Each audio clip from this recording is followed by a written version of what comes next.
खास कार्यक्रम उत्तराखंड दर्पण। चलिए अब शुरुआत करेंगे बुलेटिन की। मुख्यमंत्री पुष्कर सिंह धामी ने नई दिल्ली से वर्चुअल माध्यम से चारधाम यात्रा व्यवस्थाओं के संबंध में समीक्षा करते हुए चारधाम ऑनलाइन रजिस्ट्रेशन व्यवस्था को और अधिक प्रभावी बनाए जाने के निर्देश जारी किए। उन्होंने कहा, आने वाले साल में भी चारधाम यात्रा और अधिक बढ़ने वाली है। चारधाम यात्रा, कांवड़ यात्रा, पूर्णागिरि यात्रा सहित प्रदेश के अंदर संपन्न होने वाले विभिन्न यात्राओं के कुशल प्रबंधन और संचालन हेतु आवश्यकता अनुसार यात्रा प्राधिकरण की और भी विचार किए जाए। मुख्यमंत्री ने कहा कि उत्तराखंड में प्रवेश कर रहे प्रत्येक श्रद्धालु को चार धाम के दर्शन करवाना हम सभी की जिम्मेदारी है। हमने श्रद्धालुओं का सहभागी बनकर यात्रा संपन्न करवानी है। उन्होंने यात्रा को लेकर अधिकारियों को हमेशा अलर्ट मोड में रहने के दिशा निर्देश भी जारी किए।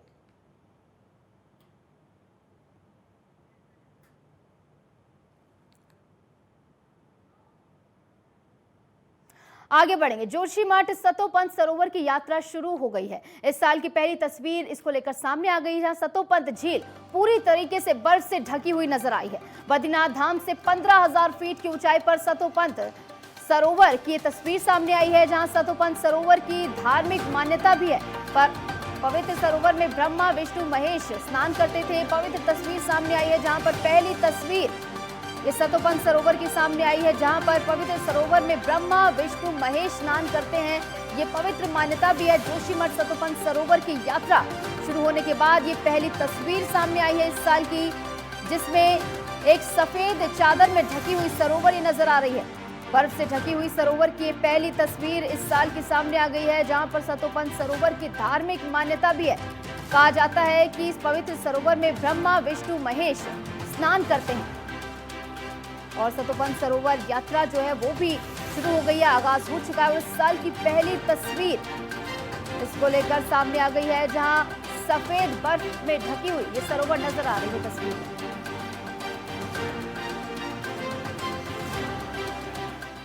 आगे बढ़ेंगे। द्वितीय केदार भगवान मद्महेश्वर की चल विग्रह उत्सव डोली शीतकालीन गद्दी स्थल ओमकारेश्वर मंदिर से धाम के लिए रवाना हो गई है। भगवान मद्महेश्वर की चल विग्रह डोली के कैलाश रवाना होने पर सैकड़ों श्रद्धालु डोली की अगुवाई करते नजर आए। भगवान मद्महेश्वर की चल विग्रह उत्सव डोली विभिन्न यात्रा पड़ावों पर श्रद्धालु को आशीर्वाद देते हुए आज रात्रि प्रवास के लिए राकेश्वरी मंदिर राशि पहुंचेगी। कल भगवान मद्महेश्वर की चल विग्रह उत्सव डोली राकेश्वरी मंदिर राशि से रवाना होकर अंतिम रात्रि प्रवास के लिए महेश्वर यात्रा के आधार शिविर गोंडार मंदिर पहुंचेगी। उसके बाद 20 मई को भगवान मद्महेश्वर की डोली के धाम पहुंचने पर भगवान मद्महेश्वर के कपाट वेद ऋचाओं के साथ ग्रीष्मकाल के लिए खोल दिए जाएंगे, जिसके लिए तमाम भक्त बेहद उत्साहित नजर आ रहे हैं।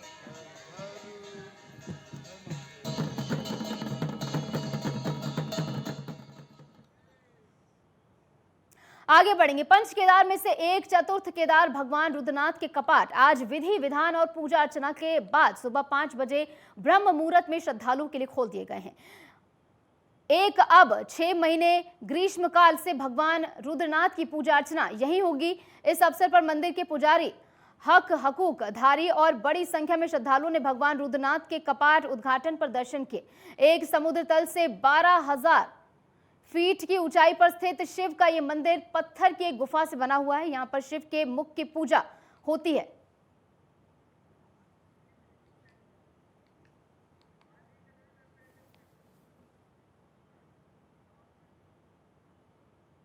आगे बढ़ेंगे। उत्तराखंड के श्रीनगर में गुलदार का आतंक थमने का नाम नहीं ले रहा है। श्रीनगर में 3 साल के मासूम सूरज को गुलदार ने अपना निवाला बना लिया। बीती रात से ही मासूम को ढूंढने के प्रयास में वन विभाग टीम जुटी हुई थी, जिसके बाद शव को बरामद कर लिया गया है। 6 महीने के भीतर गुलदार हमले की ये चौथी घटना सामने आई है, जिसमें गुलदार अब तक 3 मासूम को निवाला बना चुका है, जबकि एक मासूम अभी भी कोमा में है।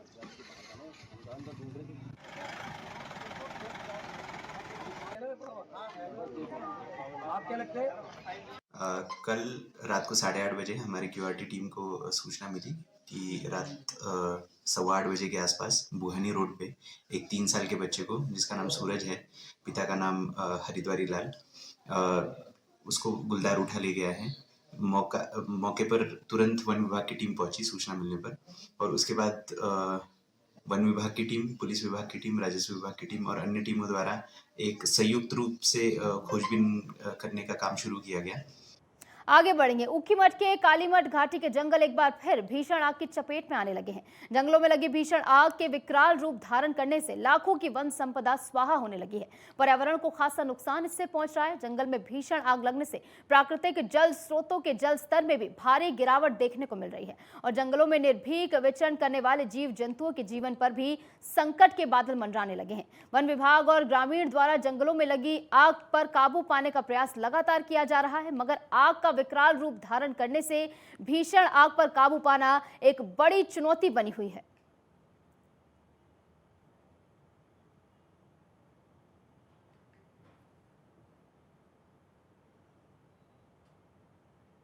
आगे बढ़ेंगे। देर रात रामनगर हल्द्वानी मार्ग पर गेबुआ के समीप एक ऑल्टो कार और अज्ञात वाहन की आमने सामने टक्कर हो गई। जबरदस्त भिड़ंत के बाद पूरे इलाके में हड़कंप मच गया।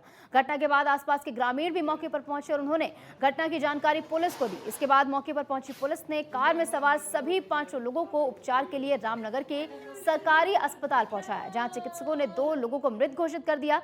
घटना के बाद अज्ञात वाहन चालक वाहन सहित मौके से फरार हो गया। वरिष्ठ उप निरीक्षक ने बताया कि पुलिस मामले की जांच में जुटी हुई है तथा दोनों शवों के पोस्टमार्टम करने के बाद शव परिजनों को सौंपने की कार्रवाई भी की गई है।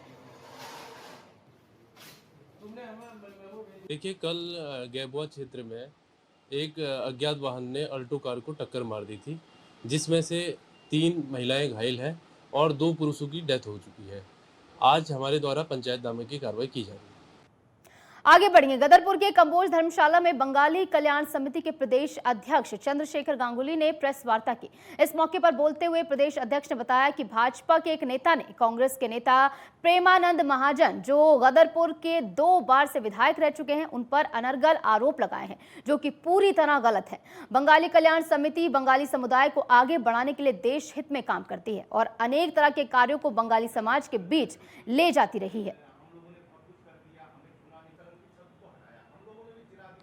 तो बंगाल कल्याण समिति ने गदरपुर में एक प्रेस वार्ता की, जिसमें अध्यक्ष चंद्रशेखर गांगुली का बयान सामने आया। उन्होंने कहा कि जो भी आरोप बीजेपी द्वारा लगाए गए हैं वो बिल्कुल निराधार हैं, अनर्गल आरोप उनके द्वारा लगाए गए। इसी के साथ उन्होंने बंगाल कल्याण समिति के बारे में भी कहा कि बंगाल कल्याण समिति हमेशा से बंगाल के लोगों के लिए काम करती आई है और लगातार अनेक तरह के काम बंगाल की जनता के बीच ले जाती रही है। एक बंगाली संगठन बहुत ही मजबूती के साथ कल्याण समिति बना था उत्तराखंड प्रदेश के अंदर। हमारे बुजुर्गों द्वारा बनाया गया संगठन, जिसको आगे बढ़ते हुए आज हमें प्रदेश महासचिव बनने का सौभाग्य प्राप्त हुआ और मैं अपना जिम्मेदारी पूरी तरह निभाने का काम किया।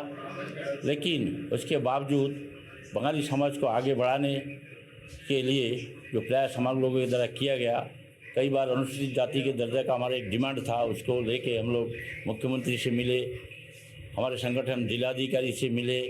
उन्होंने आरोप लगाया हमारे महाजन जी पर, प्रेमानंद महाजन जी पर, जो पूर्व एमएलए थे 2 बार के। उन पर आरोप यही लगाया कि उन्होंने बंगाली समाज के लिए कोई भी काम नहीं किया। और मेरे संज्ञान में है कि प्रेमानंद महाजन जी जंतर मंतर में एक धरना भी दिए थे और इन लोगों की गिरफ्तारी हुई थी वहाँ पे, और समाज के काफ़ी लोगों को ले जाके उन्होंने अनुसूचित जाति के लिए जो डिमांड किया था, तो उन्होंने वहाँ पे उनकी गिरफ्तारी भी हुई थी। बाद में जमानत में उनको छोड़ दिया गया और वो अनुसूचित जाति का दर्जा मांगते मांगते उनको गिरफ्तार कर लिया था पुलिस ने वहाँ। आगे बढ़ेंगे। अल्मोड़ा के जंगल की आग से जान माल का भारी नुकसान हो रहा है। नुकसान को देखते हुए एसएसपी अल्मोड़ा देवेंद्र पिंचा ने पुलिस अधिकारियों को आवश्यक दिशा निर्देश जारी किए हैं। एसएसपी अल्मोड़ा देवेंद्र पिंचा ने पुलिस और अधिकारियों को जंगल में आग लगाने वाले अराजक तत्वों पर एफआईआर करने के निर्देश दिए हैं। पुलिस कप्तान ने पुलिस कर्मियों और फायर के जवानों से जंगल की आग बुझाने के भी निर्देश दिए हैं। अल्मोड़ा फायर सर्विस ने फरवरी से अब तक 86 मामलों में जंगल की आग बुझाई है। गौरतलब है कि बीते रोज जंगल में आग बुझाने गए एक ग्रामीण की जलकर इसमें मौत भी हो गई थी। अल्मोड़ा में जंगल की आग से जलकर मरने वालों का आंकड़ा भी लगातार बढ़ता जा रहा है, जो कि अब बढ़कर 5 हो गया है। अल्मोड़ा उत्तराखंड जंगल की आग से जान माल का भारी नुकसान यहाँ पर हो रहा है। लगातार आप ही देखिए, जो फायर स्टेशन जो हमारे जो फायर के लिए अनुसार 3 डिजिट।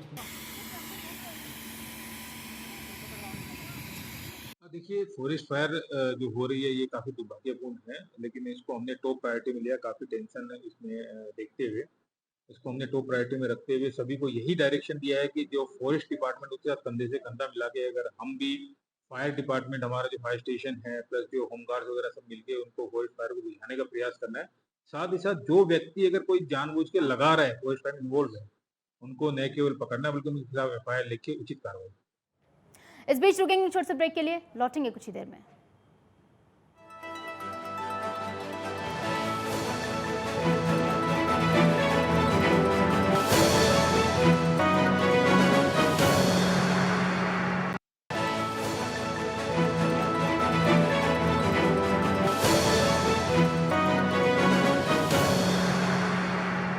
स्वागत है आपका ब्रेक के बाद। चलिए एक बार फिर से रुक करेंगे तमाम खबरों का। खबर चारधाम यात्रा से है, जहां यात्रा अपने चरम पर है, वहीं ट्रैफिक को कंट्रोल करने के लिए प्रयास किया जा रहा है। उसके लिए पुलिस प्रशासन पूरी तरीके से मुस्तैद नजर आ रहा है। उत्तरकाशी पुलिस अधीक्षक अपर्ण यदुवंशी के द्वारा बताया गया कि बिना रजिस्ट्रेशन के चारधाम यात्रा और यात्रा से संबंधित अन्य गाइडलाइंस के संबंध में उत्तरकाशी पुलिस प्रशासन द्वारा लोगों को जागरूक किया जा रहा है और चारधाम यात्रा को लेकर ये दिशा निर्देश जारी कर दिए गए हैं, जहां ट्रैफिक को कंट्रोल करने का प्रयास भी लगातार जारी है।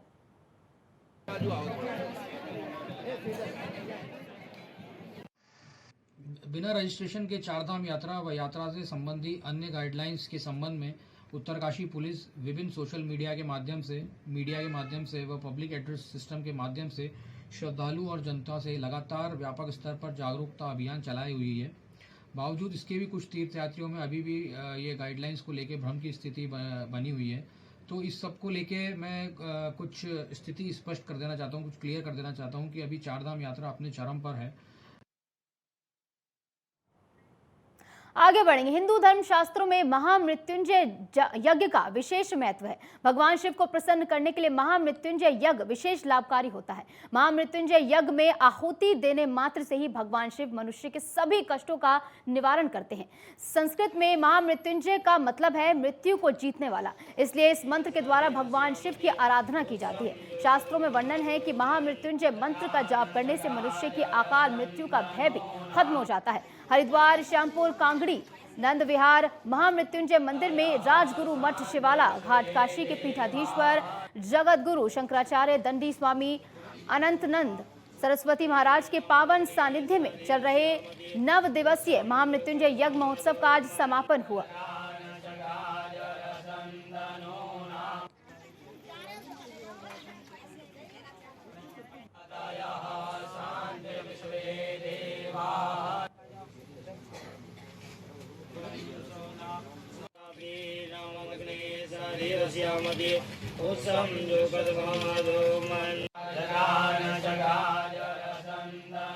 देखिए, हरिद्वार वो भूमि है, जब समुद्र मंथन हुआ था तो भगवान शंकर ने विषपान जब किया तो यही गंगा में उन्होंने शरण लेकर शांति प्राप्त की, या उसी के कारण कहा जाता है भगवान शंकर यहाँ आए तो उनके विष से ही यह नीलधारा के रूप में प्रतिष्ठित हुई। तो वर्तमान में कोरोना के कारण बहुत सी समस्याएं चल रही हैं और उन समस्याओं का शमन भगवती गंगा करें, उसके लिए जो हमारे सनातन धर्म ने वैदिक महामृत्युंजय मंत्र बताया है उसका यहाँ पर अनुष्ठान 9 दिवसीय किया गया और सृष्टि के कल्याणार्थ किया गया कि वर्तमान की इन समस्याओं का निदान भगवती की कृपा से प्राप्त हो।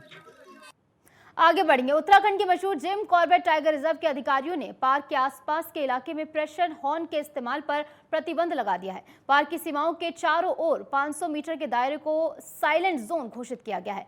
प्रेशर हॉर्न से होने वाला शोर इस इलाके में तय सीमा से ज्यादा है। नेशनल पार्क के आसपास 50 डेसिबल से ज्यादा की आवाज करने पर प्रशासन की तरफ से कार्रवाई भी की जाती है और अधिकारी इस नियम को सख्ती से लागू कर रहे हैं। यह खास रिपोर्ट देखिए।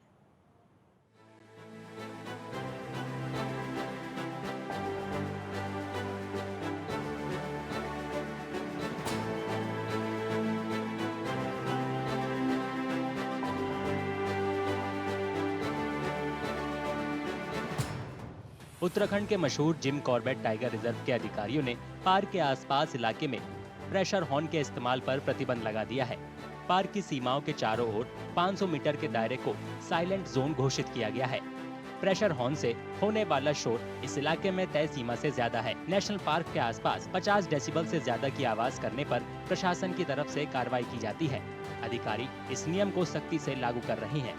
हमने एक चिट्ठी जारी की है एसडीएम को ये करते हुए रिक्वेस्ट करते हुए कि पुलिस भी इस पे कार्रवाई करेगा और रेवेन्यू डिपार्टमेंट भी कार्रवाई करेगा। उनके साथ-साथ हमारा वन विभाग भी सक्षम है इसमें कि कार्रवाई करेंगे अगर कोई प्रेशर हॉर्न यूज़ करेंगे और उसके साथ-साथ जो कुमाऊँ मंडल की बस चलती है जो एनएच 309 उनको भी निर्देशित किया गया है कि वो कहीं भी प्रेशर हॉर्न यूज़ नहीं करें। अधिकारियों ने बताया कि जिम कॉर्बेट नेशनल पार्क में रहने वाले पशु पक्षियों के लिए ज्यादा शोर हानिकारक है, इसलिए ये कार्रवाई की जा रही है।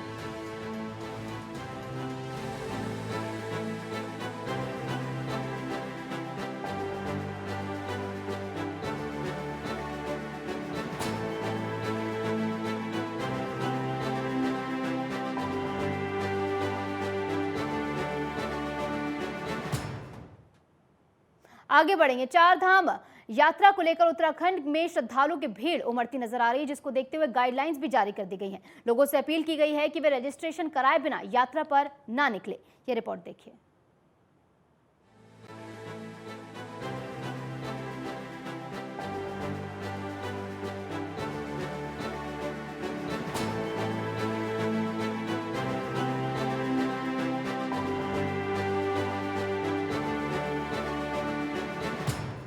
उत्तराखंड की चार धाम यात्रा में श्रद्धालुओं की भीड़ को देखते हुए गाइडलाइंस जारी की गई हैं। लोगों से अपील की गई है कि वे रजिस्ट्रेशन कराए बिना यात्रा पर ना निकले। आज सभी धामों में ठीक प्रकार से यात्रा चल रही है और जाम की स्थिति भी आज बहुत कम है। हरिद्वार और देहरादून में जहाँ जहाँ से यात्रा शुरू होती है उन स्थानों पर भी ठीक प्रकार से रजिस्ट्रेशन यदि चेक करने के लिए कहा है और मैं यात्रियों से, श्रद्धालुओं से, तीर्थ यात्रियों से अनुरोध करता हूँ कि अपनी जो रजिस्ट्रेशन की तिथि है अपना रजिस्ट्रेशन करवाने के बाद ही वो यात्रा प्रारंभ करें। रजिस्ट्रेशन के वक्त दी गई तारीख पर ही श्रद्धालु चारों धाम में दर्शन कर सकेंगे। जिनका रजिस्ट्रेशन या ट्रिप कार्ड आगे की तिथि का है वो अपनी यात्रा को प्रीपोन करके पहले से जा रहे हैं, इस वजह से वहाँ कंजेशन बहुत हो गया है। तो आज ये निर्णय लिया गया था कि हमारे जो भी एंट्री पॉइंट्स है पहाड़ों पे जाने के लिए वहाँ पर सघन चेकिंग की जाए और आज अभी मॉर्निंग से ही कई गाड़ियों को वापस किया गया। किसी का रजिस्ट्रेशन और मूवमेंट प्लान 26 तारीख से 27 मई से है और वो आज की तारीख में ही ट्रेवल करना चाह रहा है, तो इसको स्ट्रिक्टली फॉलो किया जा रहा है और उनको बता दिया गया है कि फिलहाल आप प्रतीक्षा करें, यदि ऊपर की स्थिति थोड़ा भी सुधरती है तो उनको तत्काल यहाँ से भेज दिया जाएगा।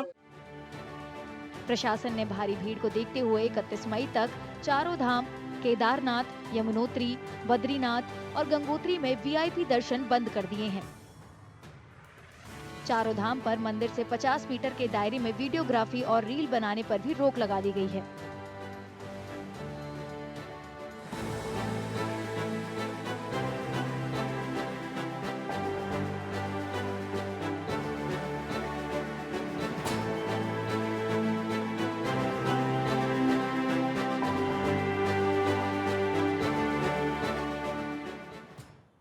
इस बीच रुक रहे हैं एक और छोटे से ब्रेक के लिए। आप देखते रहिए नेटवर्क 10।